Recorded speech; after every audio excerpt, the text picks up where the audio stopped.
Welcome to Film Therapy, the unofficial, unlicensed movie podcast. If the film says we can say it too. So check the film rating, and that will be our episode rating. Thank you for listening.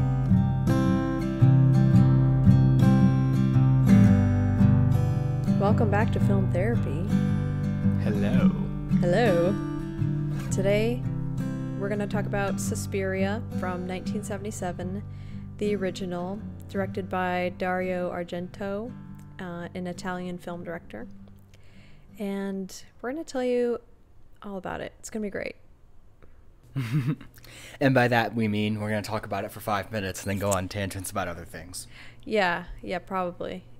It's kind of what we do here. So. But I did find a lot of interesting things about this movie just now. I was looking at stuff. Oh, really? Yeah, it's quite interesting. But we watched this film on Tubi, and it was free on Tubi with ads, so that was annoying, but we really couldn't find it anywhere else. And we weren't able to get subtitles, so the whole thing was basically in a foreign language to us because we couldn't understand anything they were saying. But interestingly, it was all dubbed. It was all dubbed. Isn't that crazy? The way I was watching it, I was like, this looks like ADR. Like it seems dubbed. Yeah, it really did. It really seemed dubbed. Yeah, which I guess is like a traditional Italian way to create films. And one of the first things we noticed in the credits was when it said music by Goblins. The band Goblins. Goblin or Goblins? The movie said Goblins, but I always thought it was singular, like the band name. Let me see. It's in this article. Oh, it's Goblin. Yeah. That's what it says on the album. Okay, good.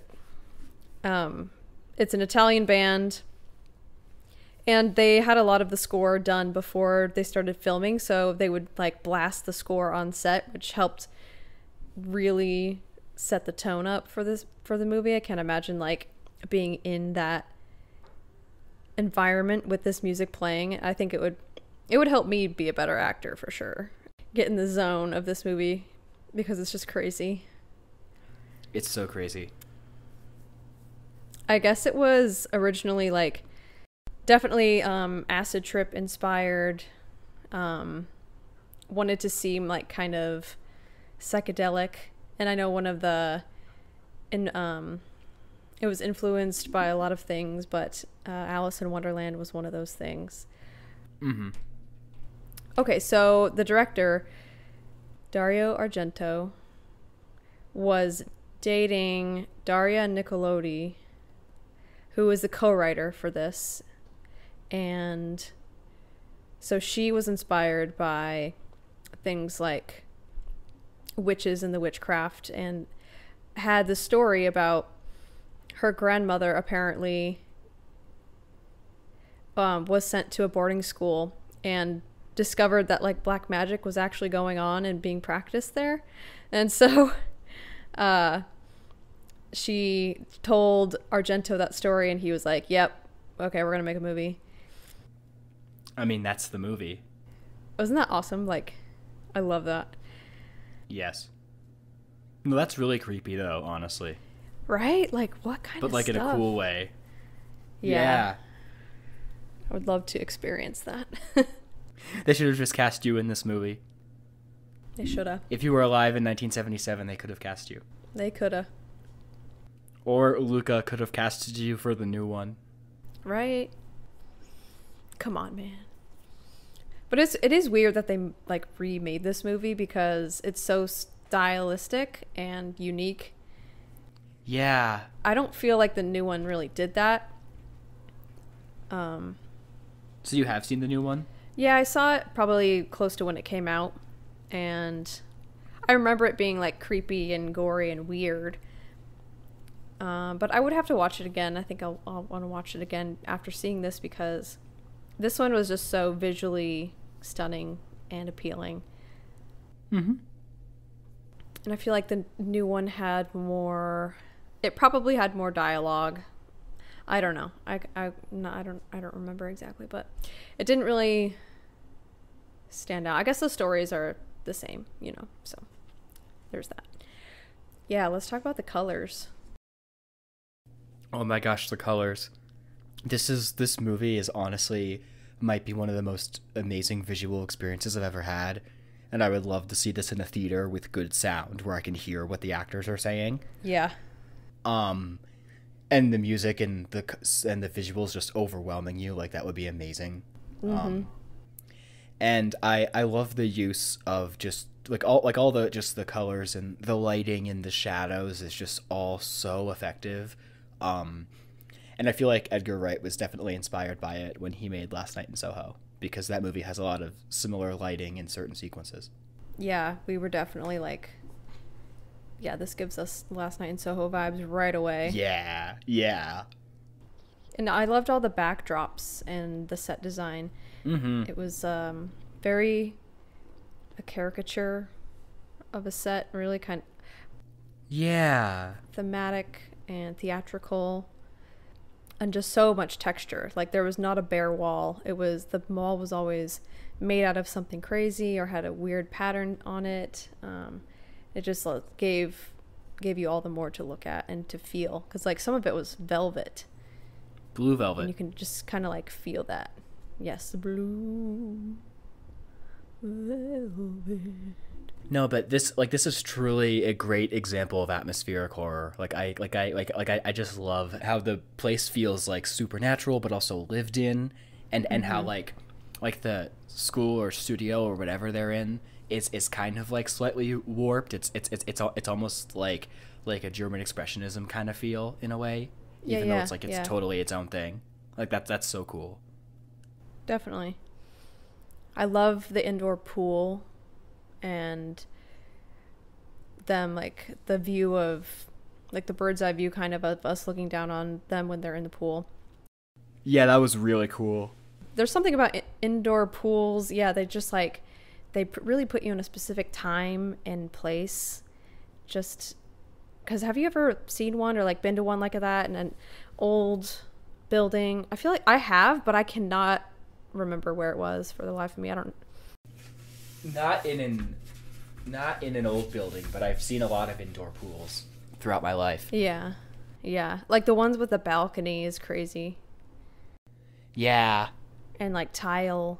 Cause like why is the balcony there? Like somebody can't jump from the balcony into the pool. It's not that deep. Yeah. Why is it there? So Nickelodeon Argento's love interest and the co-writer, Daria. What's her name? Is that her name? Oh no, his name is Dario, and her name is Daria. Okay. Dario and Daria. How cute. So she was like, hey, can I please be the lead actress in this?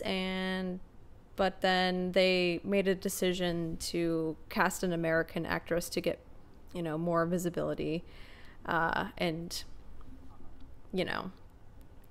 get more Americans to watch it, I guess. And then she was going to play Sarah, her roommate, but then got injured right before filming started, so they had to cast the other woman. Well, and originally, I mean, she did well too. Yeah, she did. Whoever they got. Stefania Cassini is who plays Sarah. Okay.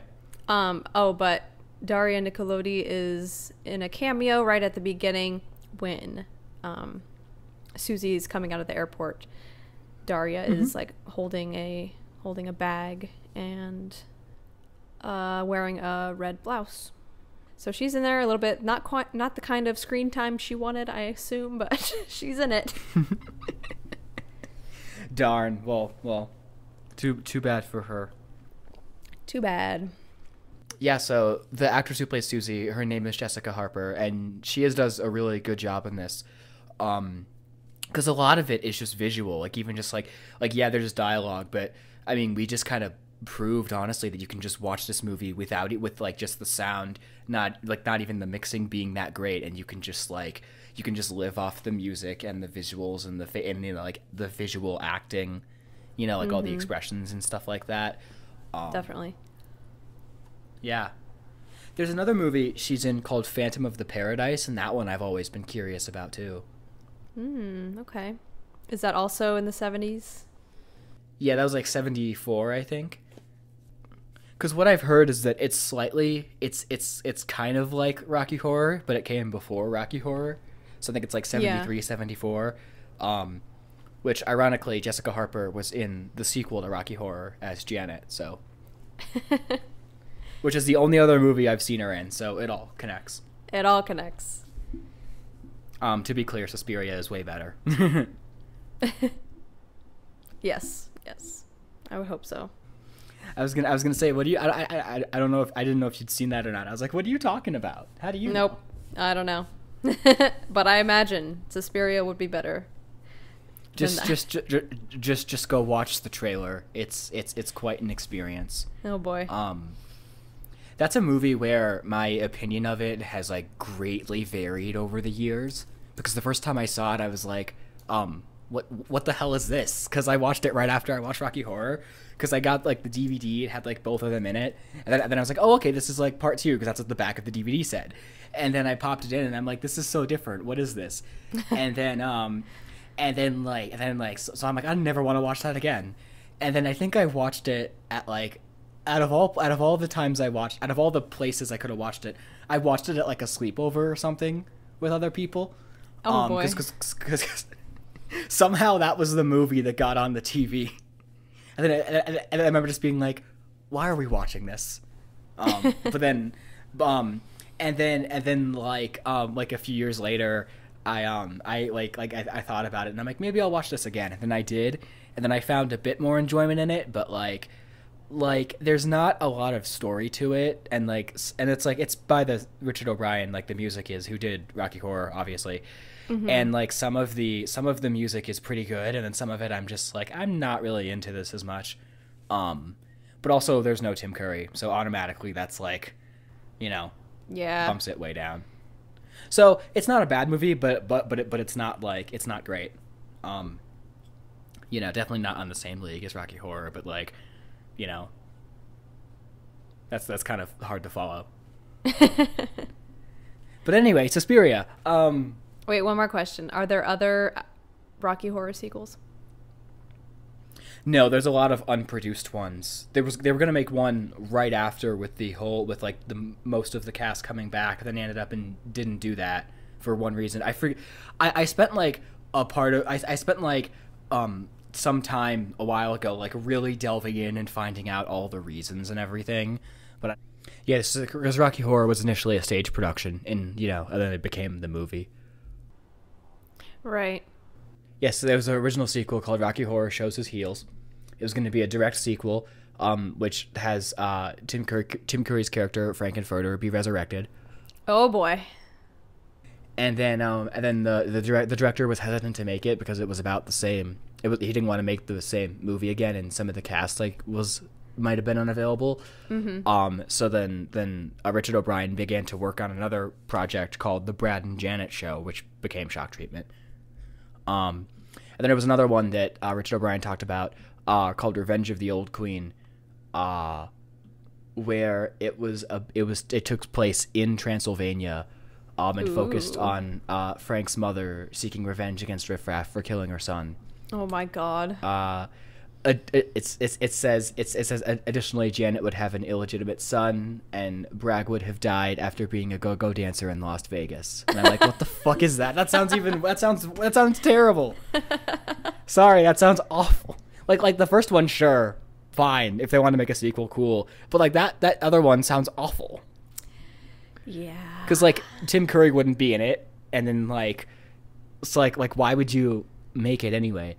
And then they were going to do a remake for MTV, and then it was going to be made without Richard O'Brien's involvement because he was like, nah, you can't make that, and they were going to do it anyway.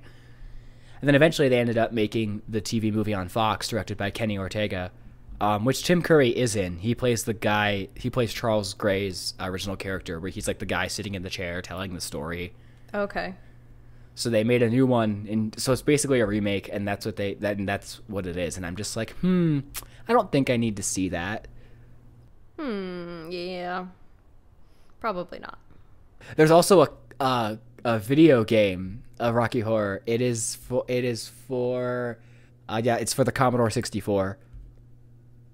So like it was made a long time ago. What's the Commodore 64? It was an old school computer. They used like cassette tapes and floppy disks and stuff like that to put games on. So it's kind of like the computer in war games, except like probably less advanced, you know? Yeah. But at the time it was really popular, even though it was kind of crappy. And there's also a Rocky Horror board game, apparently. Oh, really? And it's like a trivia game, and it's got trivia about Rocky Horror, shock treatment, and like stuff about the actors and stuff. That'd be fun. Yeah, you should get that. But yeah, so Jessica Harper plays Janet in Shock Treatment, which is the Rocky Horror sequel that they did make.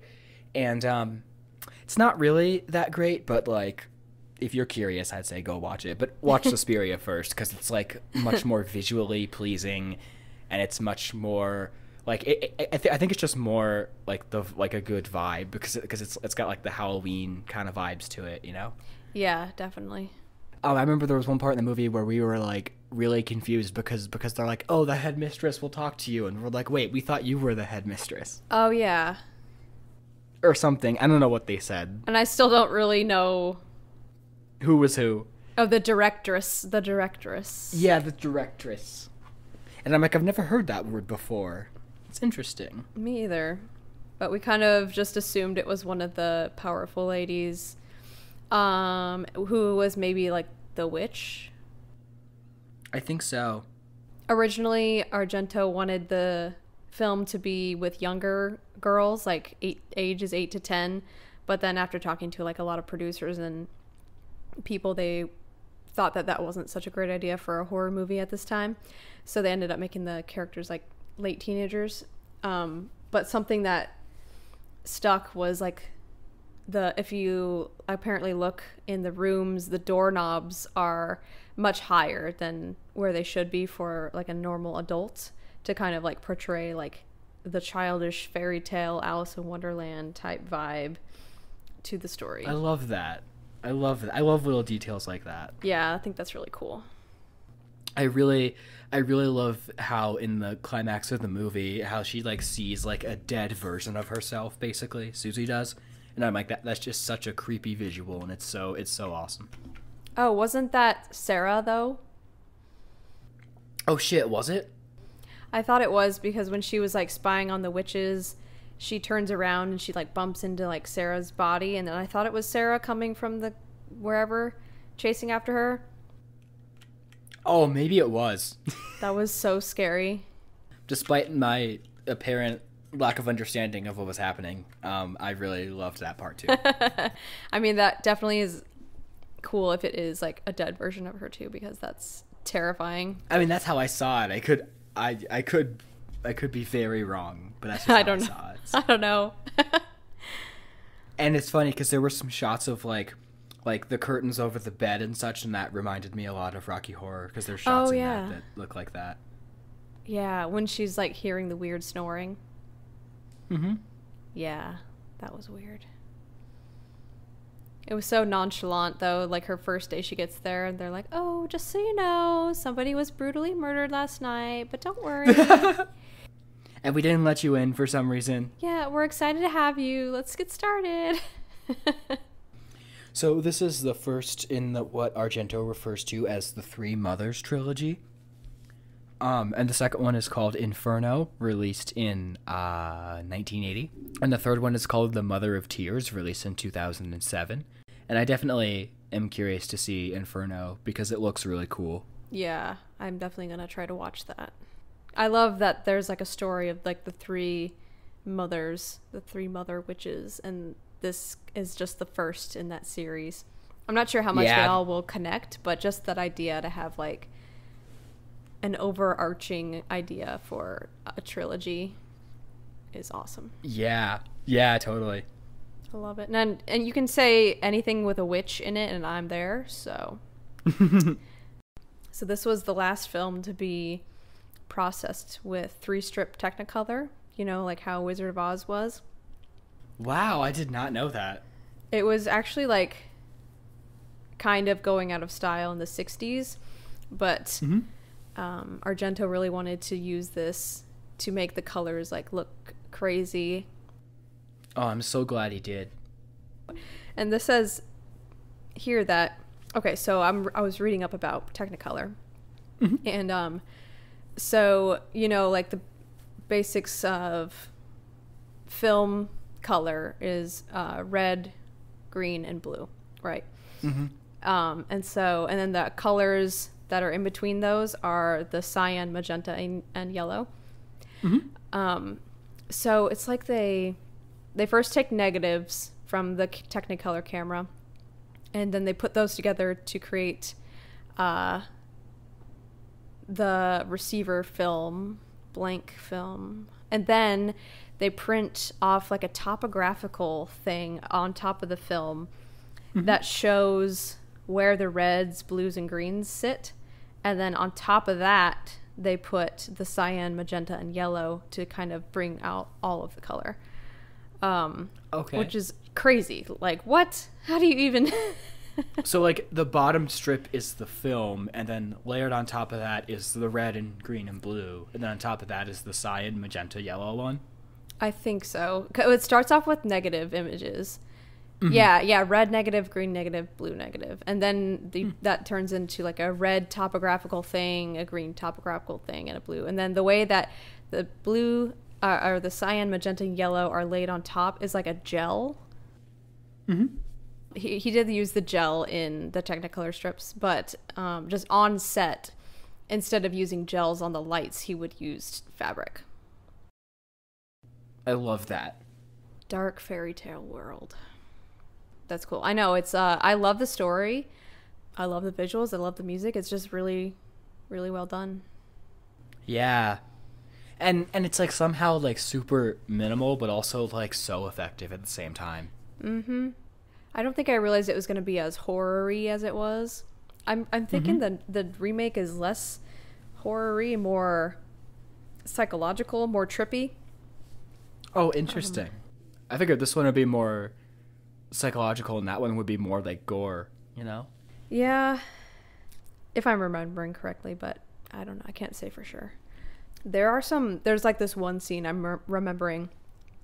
It's really gross and disgusting and weird.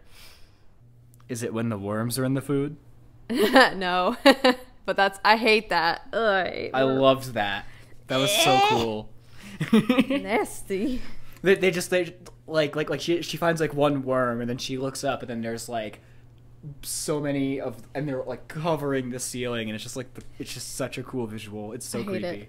I hate it. I was watching this one thing on YouTube. It was like how special effects artists make worms, and it was like a gelatin mold that she had, and she filled it with like some edible material, if somebody had to eat the maggots or whatever.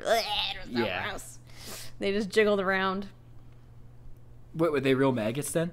No. Well, in this movie I'm not okay. sure. But like in the video I was watching, it was like, yeah, something she made out of like some gelatin and I don't know what else. Damn. So, what have you watched lately? What have I watched? I've watched some throwbacks like Surf's Up and The Princess Diaries. Okay. And Twister. I showed Noah Twister. That was fun. What did he think of it? He liked it. It was fun. It's a great movie. He had never seen it. He's like, how have I not seen this? He kept talking about, well, I've seen Night of the Twisters, which is like based on a real like Nebraska storm thing. But I haven't seen that one, but apparently it's pretty similar. It's not as good. I can guarantee it. Definitely not. Doesn't have Bill Paxton or Helen Hunt, so it's not as good. Yeah. I've kind of been watching documentaries. I watched Phoenix Rising on HBO. Ooh, interesting. About Evan Rachel Wood and Okay. her experience and her relationship with Marilyn Manson. It's fucked up and crazy. Which I had no idea that was going on. I knew she was like a mental health advocate and was going through something, and then it wasn't until I started to watch this that I realized what it was. Wow. It's a wild ride, but she's doing well. Good for her. I saw The Northman in theaters. Did you like it? I liked it a lot, yeah. Very gory, very violent, but also an aspect of like witchcraft and sorcery and weird legends, which, you know, I'm there. Love that stuff. So that added a cool, unique factor to it. Just basically it's a simple story, simple plot, simple theme, you know, but the visuals were really cool and the acting was good and everything like that. So that's from Robert Eggers, who also did The Lighthouse and The Witch. Yes. Yeah, I knew immediately I wanted to go see it. That's the good highlights for me. Just watch some other rewatches of stuff, but what about you? Okay, so I finally watched Five Cream. Oh my gosh. And it was pretty solid. Good. Yeah, it took me like half the year to get around to it, basically, but I liked it. I think it's the best of the sequels, but I still don't think anything compares to the original Scream, because it's just the best one by far, in my view. Yeah. Like, I love the first movie so much, and all the sequels are just average to not very good, honestly. Yeah. They're all just kind of average, actually. I watched Snoopy Come Home for the first time. It's the only Charlie Brown movie I hadn't seen of the feature films, and I was not prepared. That movie is sad as hell. It seems very sad. Yeah. It's so sad. So Snoopy, basically, he's gonna leave to go be with his original owner, and it's literally just like 5 straight minutes of all the kids crying. The fuck, and Snoopy? it's like so sad. And because she got out of the hospital or something, I forget exactly. And then the end of the movie is the end of the movie is really happy, but it's like so sad. It's like, God, I was not ready for that. Oh my God. And then I don't know if I said this last time or not, but I finally watched Paddington 1 and 2. Oh, nice. And they are absolutely delightful. I love both of those movies so much. Okay. And Paddington as a character, and this is my introduction to the character too, and I'm just like, it's just so freaking wholesome and cute, and I love it.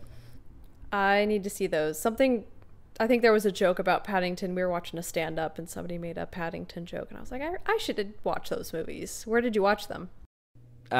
Just got them off Amazon for like $5 each okay. on Blu-ray. The person who directed them is going to direct the new Wonka movie with Timothée Chalamet. So. Oh boy, I'm not sure how I feel about that one. I don't know how I feel either, but it's got Timothée Chalamet and it's directed by Paul King. So that's like my hope for it. But I also saw Everything Everywhere All at Once.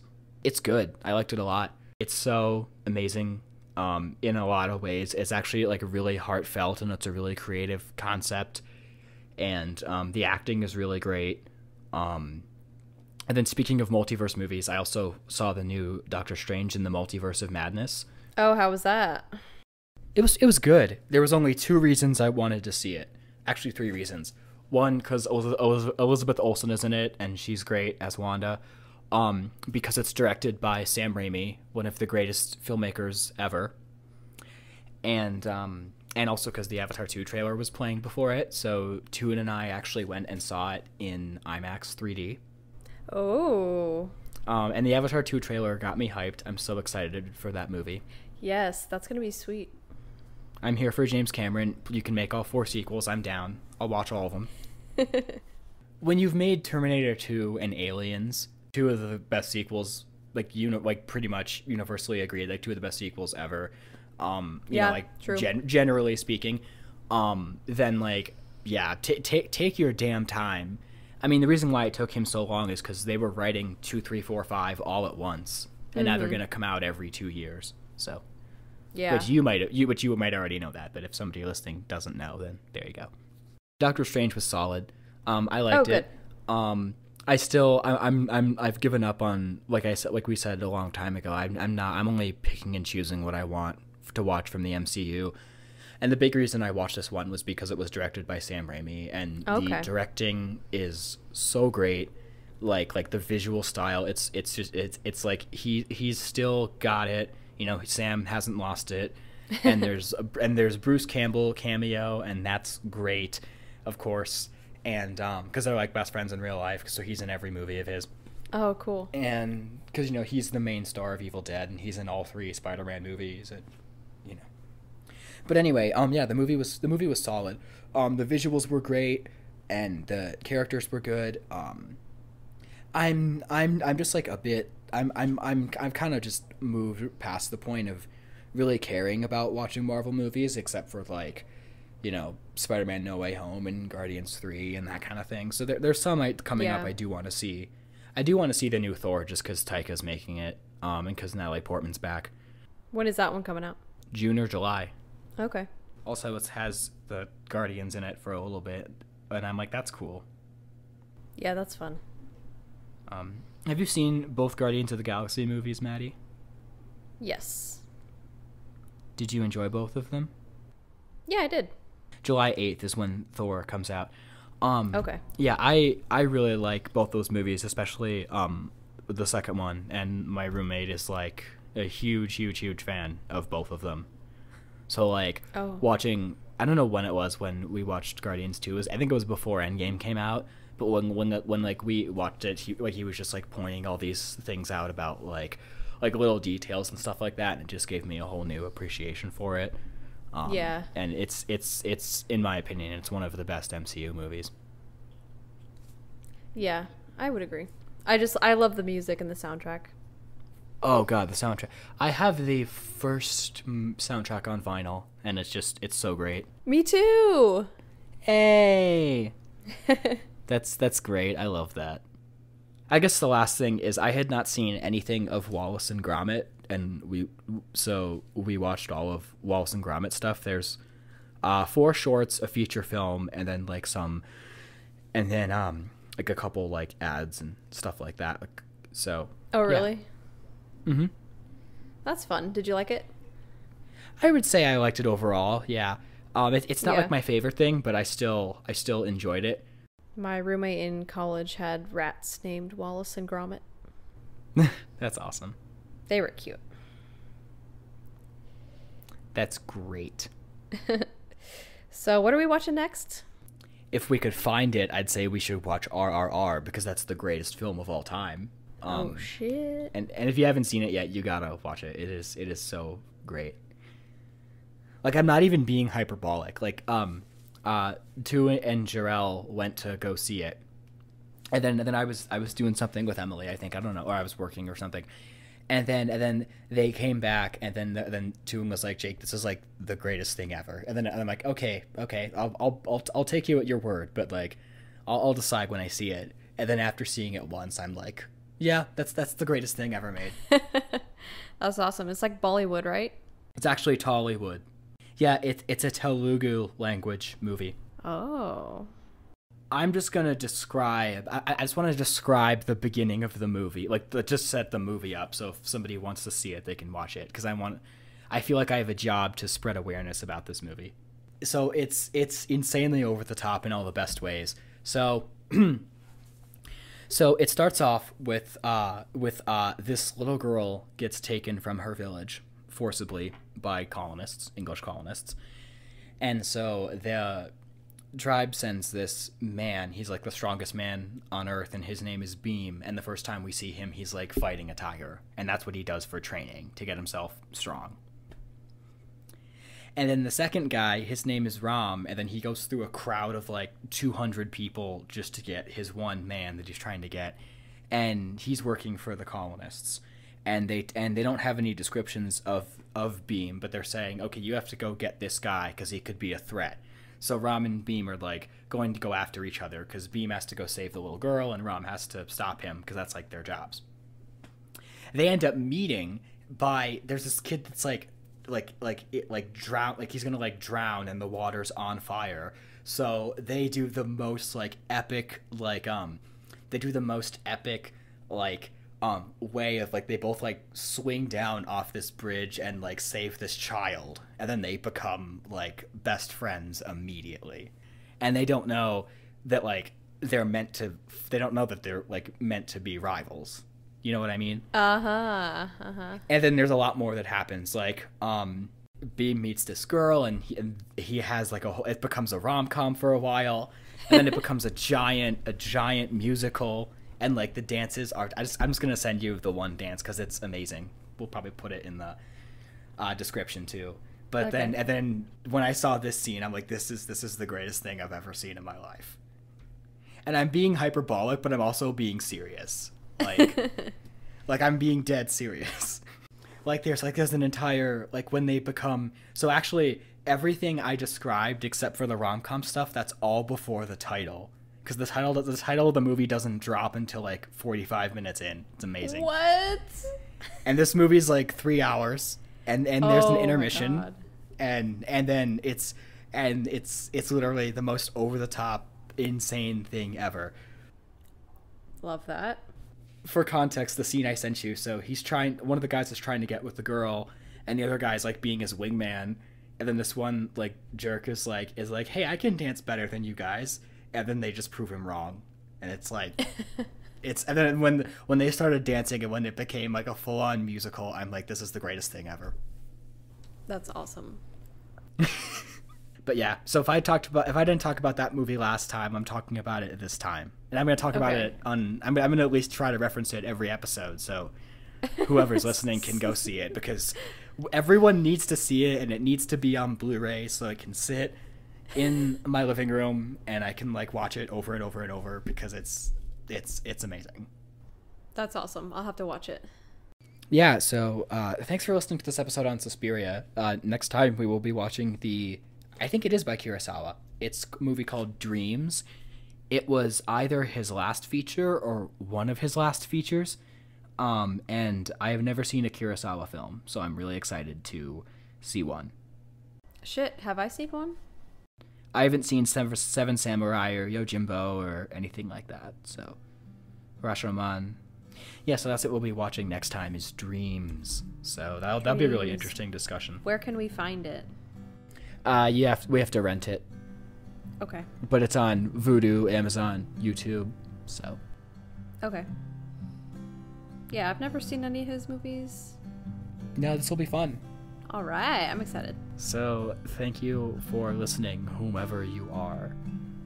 Thank you so much. We'll see you later. Keep therapizing. Bye.